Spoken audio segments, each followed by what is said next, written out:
예. 저는 아주 가끔 아버지의 품이 생각이 납니다. 저희 어릴 때, 유치원, 초등학교 때 어머니가 TV를 못 보게 하셨어요. 예. 저희도 지금 못 보게 하는데, TV를 못 보게 하시면, 주말의 극장이라고 있었습니다. 주말의 극장에서 이제 TV로 딱 그때만 영화를 하는데, 자는 시간이에요. 그러면 무서운 호랑이 같은 저희 어머니가 못 보게 하죠. 그럼 이제 아버지 품에 쏙 들어가면 엄마가 터치하지 않는 그런 그런 시간이었어요. 근데 아주 가끔 그 아버지 품이 생각이 나고요. 그 품이 생각이 나면 마음이 따뜻해집니다. 우리에게 쉼이 되고 또 회복이 되는 그런 품이 저와 여러분들에게 다 기억 속에 있을 거예요. 그런데 오늘 그 무엇과도 비교할 수 없는 우리 영혼의 피난처 되신 그 예수님에 대해서 다시 한번 생각해 보겠습니다. 자, 여러분 장난으로 우리 친구들도 보세요. 장난으로 던진 돌에 어떻게 돼요? 장난으로 돌을 던졌어요. 그런데 개구리가 맞았어요. 그래서 개구리에게 혹이 이렇게 났죠. 예. 그림으로 보면 되게 귀여운 그림인데 그런 말이 있어요. 장난으로 던진 돌에 개구리가 혹이 난다가 아니라 개구리가 죽는다는 말이 있어요. 예, 끔찍한 거예요. 무심코 던진 돌에 누군가는 큰 상처를 입습니다. 자, 그런데 그런 일들이 자주 있죠. 예, 그리고 심지어 재미로 생명을 가볍게 여기는 일이 있습니다. 돌아보니까 제 친구들이, 예, 저도 그랬을지 모르겠지만 저는 기억이 안 납니다. 근데 제 친구들이 개미를 막 밟으면서 이렇게 죽이면서 놀던 것이 기억이 나요. 생명을 가볍게 여기는 그런 그리고 굉장히 잔인한 놀이가 전혀 그렇게 거부감 없이 그냥 놀이로 보여졌습니다. 누가 어린 아이가 순수하다고 말했습니까? 생명을 가볍게 여기는 이런 일들이 너무 많잖아요. 그 생명을 가볍게 여기는 그런 마음, 더러운 마음을 순수함이라는 그런 깨끗한 이름으로 포장하고 그렇게 아무런 양심의 가책을 느끼지 않는 게 인간의 죄된 마음인 것 같습니다. 인간의 심성이란 참 포악하고 잔인하다는 생각을 합니다. 그런데 그쵸, 잘 모르는 것 같아요. 왜 잘 모를까요? 무지하기 때문에 그렇습니다. 죄악에 대해서 무지해서 그런 것 같아요. 자, 여러분, 사람을 죽이는 살인이 무엇이라고 생각하시나요? 사람을 죽이는 살인. 칼로 찌르는 것만이 아니라, 분노하고 혹은 말을 함부로 하는 것 또한 여러분, 기억하십시오. 그것 또한 살인입니다. 하나님의 율법 완성자이신 예수님이 살인죄에 관해 이렇게 가르쳐 주십니다. 마태복음 5장 21절에서 22절입니다. 옛 사람에게 말한 바 모세의 율법이죠. 살인하지 말라. 누구든지 살인하면 심판을 받게 되리라 하였다는 것을 너희가 들었으나 나는 너희에게 이르노니 형제에게 노하는 자마다 심판을 받게 되고 형제를 대하여 나가라 하는 자는 공회에 잡혀가게 되고 미련한 놈이라 하는 자는 지옥불에 들어가게 되리라. 형제에 대하여 분노하거나 나가라 이 바보 멍청아 너 그것뿐이 못해? 이렇게 무시하는 말을 하거나 함부로 말하는 것은 예수님이 뭐라고 하세요? 그게 곧 살인이다라고 얘기하세요. 자, 여러분 그러면 한번 생각해 보는 겁니다. 여러분 최근에 언제 살인하셨습니까? 아니면 누군가가 칼로 나를 찔른 것 같은 고통을 경험한 게 바로 언제입니까? 저를 돌아보니까 멀리 갈 필요가 없습니다. 가장 가까운 사람에게 얼마나 제가 모질게 말했는지 참 부끄럽습니다. 제가 그렇게 모질게 말을 하고 그렇게 분노했을 때 하나님의 말씀이 기억이 났다면 이 분노와 이 모진 말이 바로 살인죄와 동일한 얼마나 큰 죄인지 기억이 났다면 아마 제가 입을 다물었을 거예요. 근데 그렇지 못한 경우가 많죠. 너무나 자주 우리는 상처를 줍니다. 그리고 심지어 그 상처 받은 사람을 위로한다고 하면서 상처를 주죠. 잠언 26장 9절의 말씀이 제 모습 같습니다. 미련한 자의 입의 잠언은 술 취한 자가 손에 든 가시나무 같으니라. 지혜가 없는 사람이 해주는 조언은 이게 좋은 것 같아. 이렇게 해야 되지 않겠어? 라고 얘기하는 조언은 적절하지 않은 조언은 뭐라 그래요? 술 취한 자가 휘두르는 가시 달린 채찍과 같다라고 합니다. 조언은 도와주려고 하는 것인데 도움이 전혀 안 되죠. 오히려 아프게 하고 죽이는 일이 벌어지는 거예요. 저에게 가장 큰 상처가 되고 쓴뿌리가 된 경험을 돌이켜보면 누군가의 조언이었습니다. 너 똑바로 살아. 너 그렇게 게을러서야 어떻게 하겠어. 다 저를 위한 말이죠. 그리고 다 가까운 사람들에게 들은 말입니다. 하지만 칼로 찌름같이 찔림같이 찔렸고 제 영혼의 피가 멈추지 않는 것들을 그런 고통을 오랫동안 경험했습니다. 왜냐하면 그 소리가 그 말 한마디가 그 누군가의 분노가 그 누군가의 무시하는 그 눈빛이 너무나 생생히 기억나서 그 괴로움으로부터 떨쳐버릴 수 없는 거예요. 그런데 그 고통으로부터 피할 수 있는 피난처를 찾았습니다. 그 모든 상처로부터 자유할 수 있는, 치유받을 수 있는 피난처를 찾았습니다. 저보다 앞서 이 피난처를 찾은 시편의 기자는 이렇게 노래합니다. 91편 2절에서 3절입니다. 나는 여호와를 향하여 말하기를 그는 나의 피난처요 나의 요새요 내가 의뢰하는 하나님이라 하리니 이는 그가 너를 새 사냥꾼의 올무에서와 심한 전염병에서 건지실 것임이로다. 9절에서 10절입니다. 내가 말하기를 여호와는 나의 피난처시라. 너의 거처로 삼았으므로 화가 내게 미치지 못하며 재앙이 내 장막에 가까이 오지 못하리니 여전히 세상은 나를 정죄하고 내가 겪었던 그 과거는 나에게 계속 울무가 되지만 내가 피해 있는 그 피난처가 보호막이 되어주고 그리고 나를 지켜준다 말합니다. 근데 그 피난처가 다른 것이 아니고 바로 여호와 하나님이다라고 고백합니다. 여러분, 우리에게 피난처가 있습니다. 피난처 있으니 바로 우리 주 예수 그리스도입니다. 들으십시오. 마태복음 11장 28절 말씀입니다. 수고하고 무거운 짐진 자들아 다 내게로 오라. 내가 너희를 쉬게 하리라. 너희가 감당할 수 없는 그 상처와 그 버거움 가운데 신음하지 말고 다 나에게 오거라. 내가 너희의 피난처가 되어주겠다 말씀하십니다.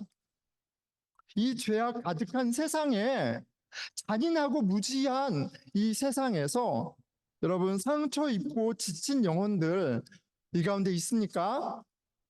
여러분을 위한 피난처가 있습니다. 바로 우리 주 예수 그리스도예요. 오늘 말씀을 통해 이 복음이 이 기쁜 소식이 우리 영혼 가운데 메아리치는 이 자리에서만이 아니라 우리가 예배를 끝나고 또 하루하루 살아갈 때 우리의 피난처 되신 예수 그리스도로 말미암아 감사하는 은혜가 있기를 축원합니다. 아멘. 자, 우리가 신명기를 보고 있습니다. 가나안 땅에 들어가기 전에 모세의 율법을 하나님과 맺은 그 언약을 다시 한번 상기시켜주는 율법 책입니다. 이 신명기에는 하나님의 율법이 메인으로 다루어지죠. 자, 그런데 이 하나님의 율법이 갖고 있는 의미 한 가지를 여러분 알려드리겠습니다. 뭐냐면 하나님의 율법은 하나님이 어떤 분인지를 보여줍니다. 여러분, 내가 만든 규칙이 있죠. 그리고 내가 만든 그 규칙은 내가 어떤 사람인지, 내가 무엇을 중요하게 여기는지 보여줍니다. 제가 한국어는 너무 많이 얘기해서 또 다른 규칙을 말씀드리겠습니다. 저희 집에서 굉장히 중요한 규칙은 찬물도 위아래가 있는 거예요. 4살 한결이도 6살 한솔이한테 존댓말을 써야 합니다. 저희 집은. 장유, 유서, 위아래가 너무너무 중요해요. 위계를 통한 질서가 곧 저한테는 가장 중요한 저스티스, 정의입니다. 그래서 저는 불합리한 위계를 요구할 때, 그리고 당연히 지켜야 할 위계가 무너질 때 굉장히 분노합니다. 예, 제가 어떤 사람인지 제 규칙을 보면 알 수가 있죠. 자, 오늘 본문에 앞서 하나님의 율법이 당시 고대 중동의 법들과 달랐던 점 한 가지가 있습니다.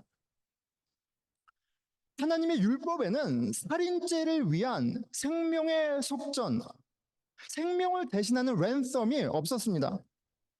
자, 속전이란 말은 속죄할 속과 돈 전이 합쳐진 말로서 죄를 면제받기 위해 바치는 돈이에요. 큰 죄를 졌을 때 그 죄를 면제하기 위해서 랜섬으로 돈을 지불하는 법들이 있었습니다.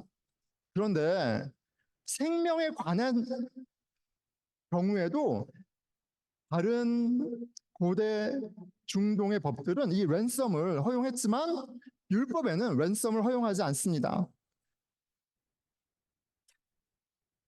자, 왜 그러냐면 하나님의 율법은 피가 곧 생명이기 때문에 그래요. 그리고 생명의 주인은 하나님이시기 때문에 그렇습니다. 하나님은 생명을 귀하게 여기는 그 전에 생명의 주인 되신 하나님이라는 것이 바로 이 율법의 원리 안에 우리가 찾을 수 있습니다. 어떠한 살인도 결코 돈으로 해결할 수 없습니다.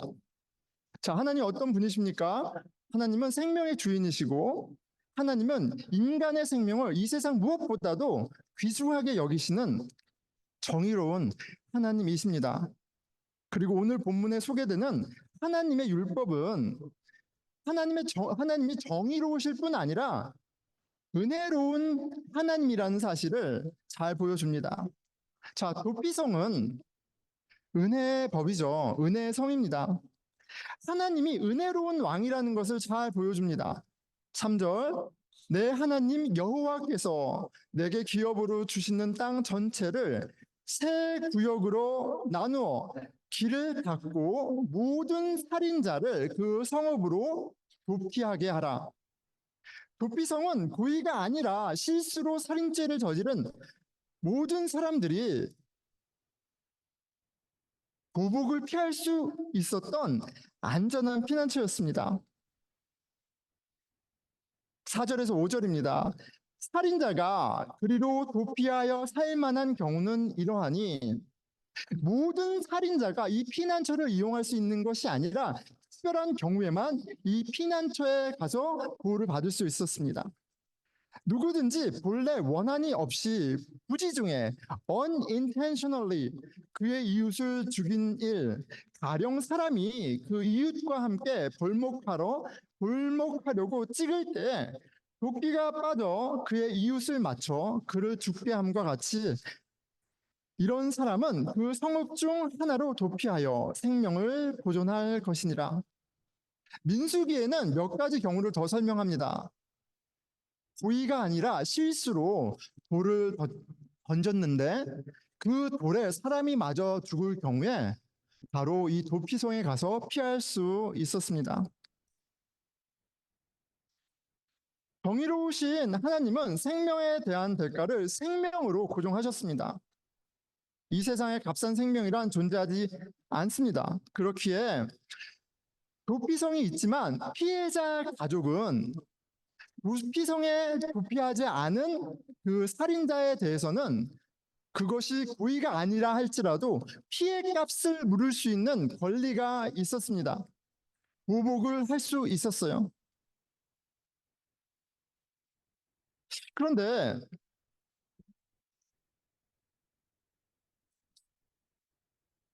그런 보복으로부터 살 길을 열어주신 것이 바로 도피성이고, 그리고 그 도피성의 법이 바로 하나님이 얼마나 은혜로우시고 섬세하신지 우리에게 보여주는 겁니다. 은혜로우신 하나님은 어쩌다 살인자가 된 참 기가 막힌 인생을 위해 도피성을 제정하셨습니다. 그리고 이 도피성이야말로 너무나 필요한 은혜의 성이에요. 여러분, 우리가 어떤 피해를 받으면 그것이 그 상대가 의도하지 않은 것이라도 내가 상처를 받으면 우리는 억울하고 원한을 갖고 보복을 합니다. 그런데 이에는 이라고 하지만 항상 똑같은 정도의 복수가 일어나지 않아요. 내가 한 대 맞으면 나는 두 대를, 내가 넘어지면 완전히 못 일어나게 짓밟는 것이 인간의 마음입니다. 도피성은 반복되는 복수로 생겨날 파국을 막는 너무나 지혜로운 제도였습니다. 여러분, 얼마나 많은 소설과 드라마의 제목이 부모의 원수를 갚기 위해서, 아니면 내가 사랑하는 사람의 원수를 갚기 위해서 평생을 이를 갈면서 그 인생을 소진하며 궁극적으로 마침내 복수하는 그런 이야기들로 가득 채워져 있으니까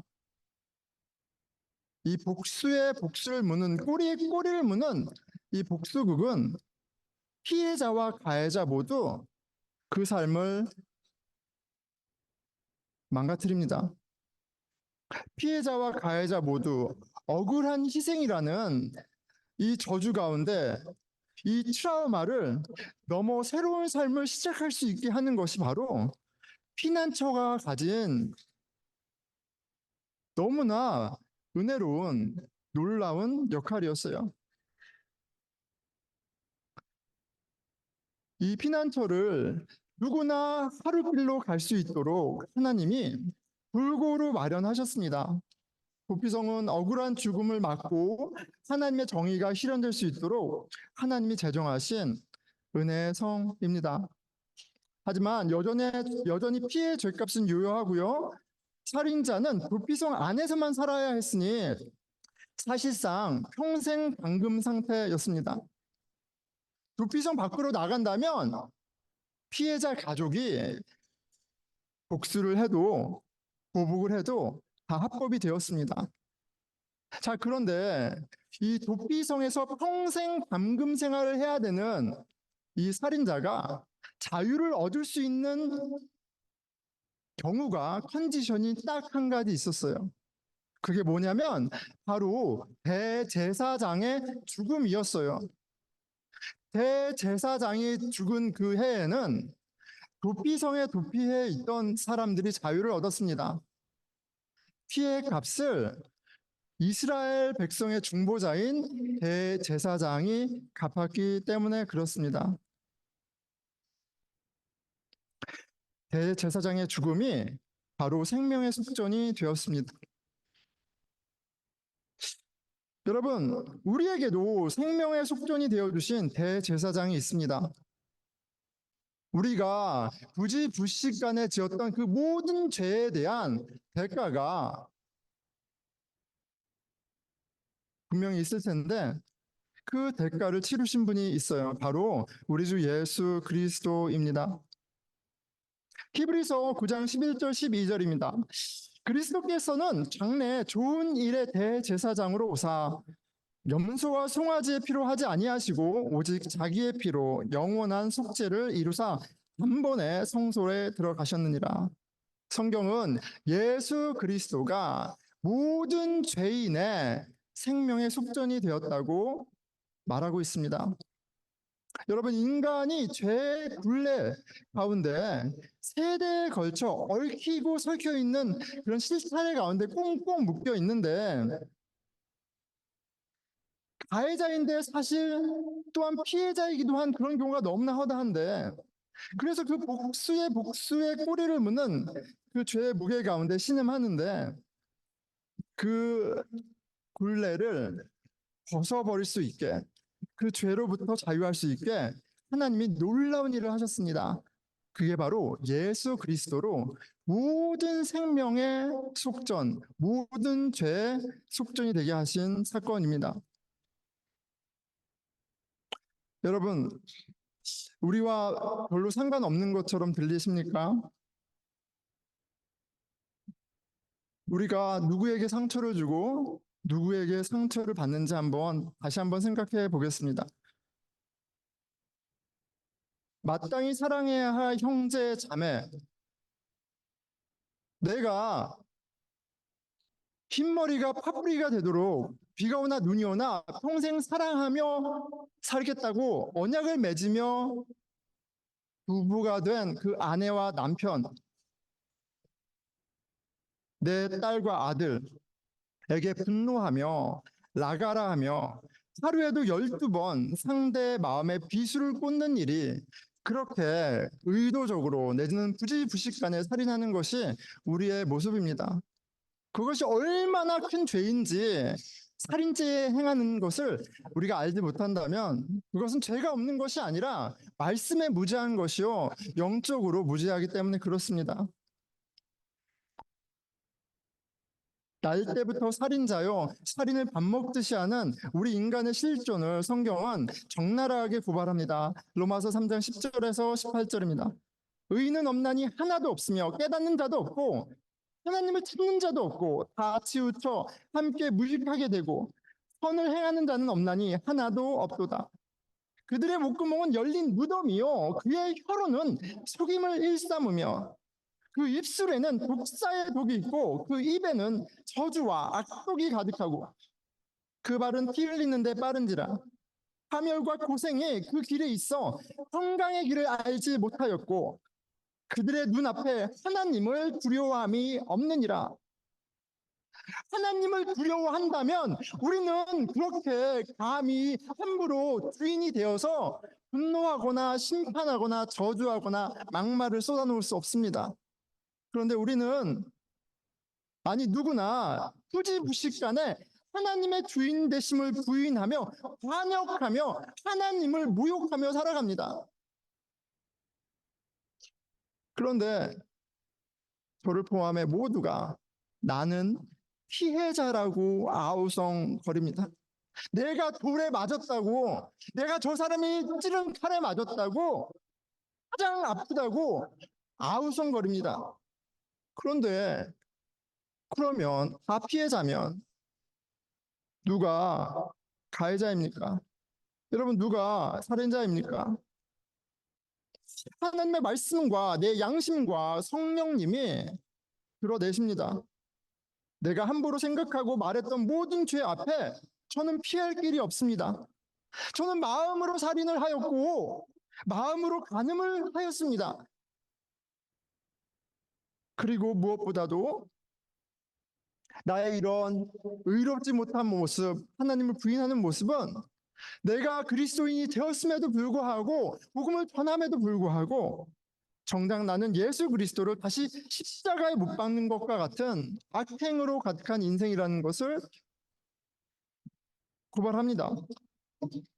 그래서 죽도록 부끄럽고 내가 어떻게 그런 생각과 그런 말과 행동을 했지라는 생각에 너무나 수치스럽습니다.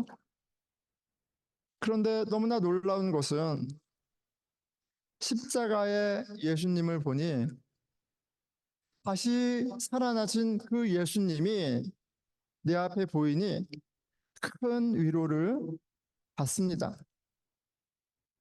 하나님이 믿음 주셔서 나의 허물을 대신해 십자가에 죽으신 예수님을 보니 그 십자가 아래 무릎 꿇으니 큰 위로를 받습니다. 너무 감사합니다.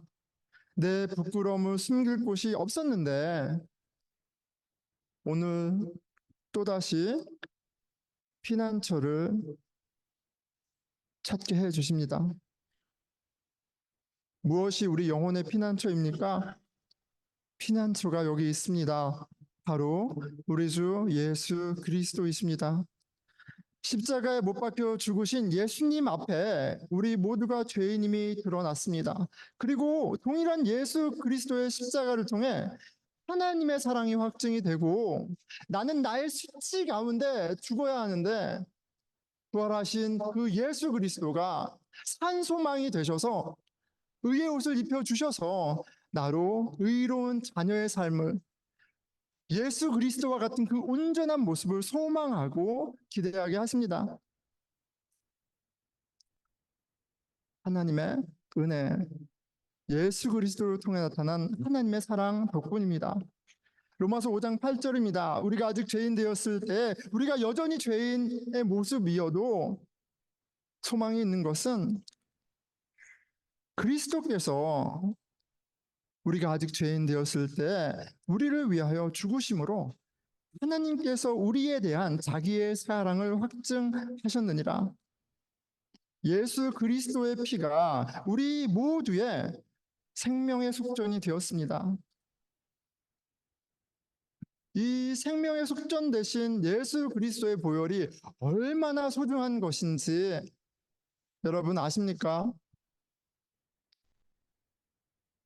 예수님은 모든 죄인을 위한 내가 지었던 그 과거에 부지불식간에 지었던 모든 죄들과 현재와 미래 모든 죄를 대신한 대속을 하셨고요. 그 예수님 안에 진정한 피난처, 도피성이 있습니다. 모든 죄인들의 피난처가 되어 주셨습니다. 은혜와 자비가 풍성하신 하나님 아버지는 피난처 대신 예수 안에 참 평안과 기쁨과 치유와 소망을 공급해 주십니다. 오늘 저와 여러분, 우리의 피난처 대신 예수 그리스도께서 여전히 면목이 없고 여전히 부끄러운 하지만 믿음의 선물을 받은 우리를 당신의 만찬에 초대하십니다. 오늘 성찬식에 여러분 모두 초대하면서 우리가 다시 한번 그 마지막 만찬의 자리로 함께 가보겠습니다. 이제 곧 예수님은 십자가에 못 박혀 죽으십니다. 아니, 이제 곧 예수님은 제사장들이 보낸 종들에 의해 잡혀가서 고난을 받으십니다. 아니, 이제 곧 예수님은 그를 위해 죽겠다라고 죽기까지 따르겠다고 한 그 제자들로부터 배반을 당합니다. 하지만 그 배반을, 그 죽음을, 그 살인을 이미 알고 있던 예수님이 그 가해자, 살인자, 배신자들을 위해서 거룩한 마지막 만찬을 베푸십니다. 저와 여러분을 위한 만찬입니다. 예수님의 몸을 기념하는 떡을 먹으면서 저와 여러분을 위해 찢으신 그 몸을 기억하고 포도주를 마시면서 저와 여러분들의 죄를 깨끗하게 하신 그리고 새 언약의 징표가 되신 예수님의 피를 기억하는 은혜가 있기를 축원합니다.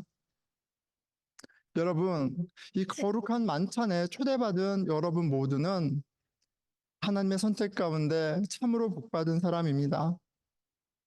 이 죄악 가운데, 이 잔인하고 무지한 이 세상 가운데 우리 영혼이 쉴 곳이 없었는데 우리는 이 만찬을 통해 우리의 참 피난처 되신 예수님을 다시 한번 만나고 그의 품 안에 참 평안을 누립니다. 여러분, 이 놀라운 선물, 거룩한 만찬에 누가 참여할 수 있습니까? 여러분 마음 가운데 나는 죄인이고 내 이 해결할 수 없는 죄를 대신해 죽으신 예수 그리스도에 대한 믿음과 그분의 부활하심을 믿는 자만이 이 성찬식에 참여하는데 은혜를 입습니다.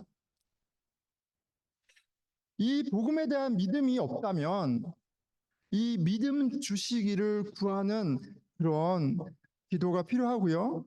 오늘 성찬식에 참여하기에 앞서 이 기도를 하시고 그리고 믿음 주신 후에 그리고 참여하는 것이 유익합니다. 기억하시고 본인의 믿음을 확인하시고 참여의 유무를 결정하시면 됩니다. 자, 기도드리겠습니다. 우리 같이 기도하겠습니다.